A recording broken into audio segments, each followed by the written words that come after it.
صلی اللہ علی محمد صلی اللہ علیہ وسلم۔ اعوذ باللہ السمیع العلیم من الشیطان الرجیم، بسم اللہ الرحمن الرحیم، والصلاة والسلام علی رسولہ الکریم۔ بخاری شریف کتاب الجماع والامامہ جاری ہے، اور آج جو باب ہم پڑھیں گے اس کا عنوان ہے من قام الی جنب الامام لعلۃ، کہ کوئی شخص کسی عذر کی وجہ سے اگر امام کے پہلو میں کھڑا ہو جائے۔ یعنی اصول تو یہ ہے کہ امام اکیلا آگے مصلی پہ کھڑا ہو اور مقتدی جو ہیں وہ اس کے پیچھے کھڑے ہوں، لیکن کیا ایسا ہو سکتا ہے کہ کسی عذر کی وجہ سے کوئی شخص جو ہے وہ امام کے پہلو میں کھڑا ہو جائے؟ حدیث ہے 651، اور یہ حدیث جو حضرت عائشہ رضی اللہ تعالیٰ عنہ سے روایت ہے۔ ان عائشہ قالت، عائشہ فرماتی ہیں امر رسول اللہ صلی اللہ علیہ وسلم ابا بکر ان یصلی بالناس فی مرضہ، کہ نبی کریم صلی اللہ علیہ وسلم نے اپنی بیماری کے دوران حضرت ابوبکر صدیق رضی اللہ تعالیٰ عنہ کو حکم دیا کہ وہ نماز پڑھائیں۔ قال عروہ کہتے ہیں فوجد رسول اللہ صلی اللہ علیہ وسلم فی نفسہ خفتہ، تو ایک وقت ایسا آیا کہ نبی کریم صلی اللہ علیہ وسلم نے اپنے مرض میں کچھ کمی محسوس کی۔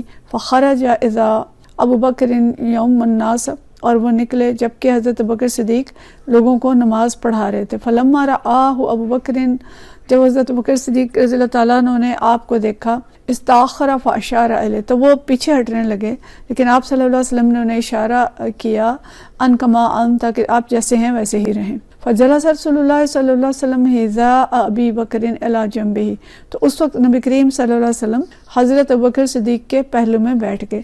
فکان ابو بکر یصلی بصلاۃ رسول اللہ صلی اللہ علیہ وسلم والناس یصلون بصلاۃ ابی بکر، تو اب صورتحال یہ ہو گئی تھی کہ حضرت ابوبکر صدیق نماز میں نبی کریم صلی اللہ علیہ وسلم کی اقتداء کر رہے تھے، اور لوگ جو تھے حضرت ابوبکر کی نماز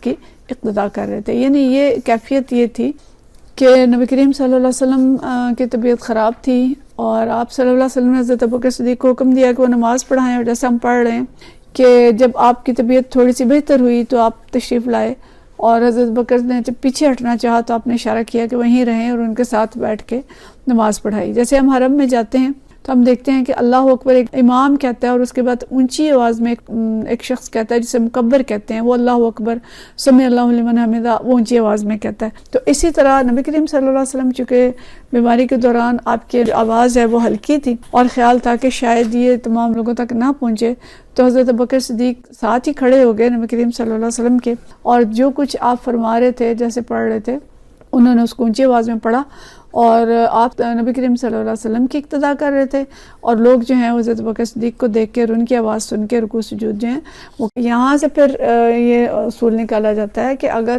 امام کو کوئی عذر ہو تو اس کے ساتھ کوئی دوسرا مکبر کھڑا ہو سکتا ہے اور اس کے ساتھ نماز پڑھا سکتا ہے، اور کسی عذر کی وجہ سے امام کے پہلو میں کھڑا ہوا جا سکتا ہے۔ اگلا باب ہے من دخل لیؤم الناس فجاء الامام الاول، کہ اگر کوئی شخص لوگوں کی امامت کے لیے مصلی پہ کھڑا ہو اور اصل امام پہلا امام جو ہے وہ آ جائے، فتأخر الآخر او لم يتأخر، تو کیا وہ شخص پیچھے ہٹے یا نہ ہٹے؟ جازت صلاۃ، کیا اس کی نماز جائز ہوگی، ہو جائے گی؟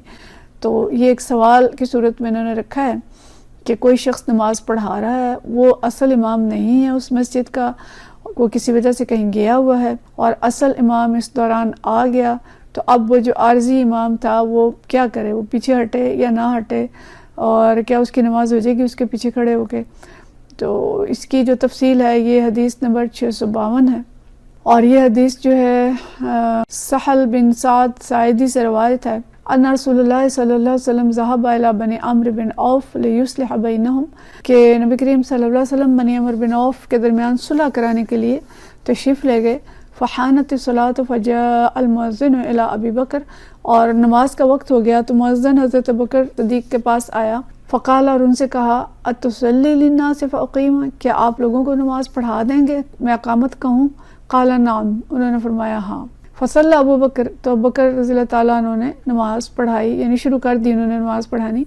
فجاء رسول اللہ صلی اللہ علیہ وسلم والناس فی صلاۃ، تو آپ صلی اللہ علیہ وسلم تشریف لے آئے، لوگ نماز میں مصروف تھے۔ فتخلص حتی وقف فی الصف، پھر آپ صلی اللہ علیہ وسلم آگے بڑھتے یہاں تک کہ صف میں کھڑے ہو گئے۔ فصفق الناس، تو لوگوں نے الٹے ہاتھوں پہ ہاتھ مارنے شروع کر دیے. جیسے طالب جاتے ہیں نماز کے دوران الٹے ہاتھ کے اوپر سیدھا ہاتھ رکھا ہوتا ہے تو سیدھا ہاتھ الٹے ہاتھ پہ مارنا شروع کر دیا. وکان ابو بکر لا یلتفت فی صلاته، تو ابو بکر نے کوئی التفات نہیں کیا، انہوں نے کوئی توجہ اس پہ نہیں دی. فلما اکثر الناس تصفیق التفت، جب بہت سے لوگوں نے ہاتھوں پہ ہاتھ مارنے شروع کر دیے تو انہوں نے توجہ کی اور پھر دیکھا. فرعا رسول اللہ صلی اللہ علیہ وسلم، تو انہوں نے آپ صلی اللہ علیہ وسلم کو دیکھا کہ آپ تشریف لے آئے ہیں. فاشار الیہ رسول اللہ صلی اللہ علیہ وسلم ان امکث مکانک، تو آپ صلی اللہ علیہ وسلم نے اشارہ کیا کہ آپ اپنی جگہ پہ کھڑے رہیں. فرفع ابو بکر یدیہ، ابو بکر رضی اللہ تعالیٰ عنہ نے اپنے دونوں ہاتھ اٹھائے. فحمد اللہ علی ما امرہ بہ رسول اللہ صلی اللہ علیہ وسلم من ذلک، اور رسول اللہ صلی اللہ علیہ وسلم کے اس فرمان پر اللہ کا شکر ادا کیا. ثم استاخر ابو بکر، پھر حضرت بکر صدیق جو ہیں وہ پیچھے ہٹنے لگ گئے.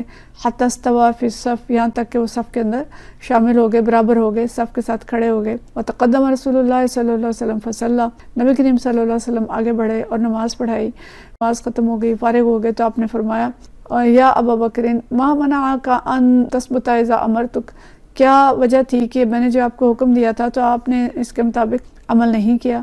فقال ابو بکر، ابو بکر رضی اللہ تعالیٰ عنہ نے فرمایا ما کان لابن ابی قحافہ ان یصلی بین یدی رسول اللہ صلی اللہ علیہ وسلم، ابو قحافہ کے بیٹے کی یہ مجال نہیں کہ وہ رسول اللہ صلی اللہ علیہ وسلم کے آگے کھڑے ہو کے نماز پڑھائے.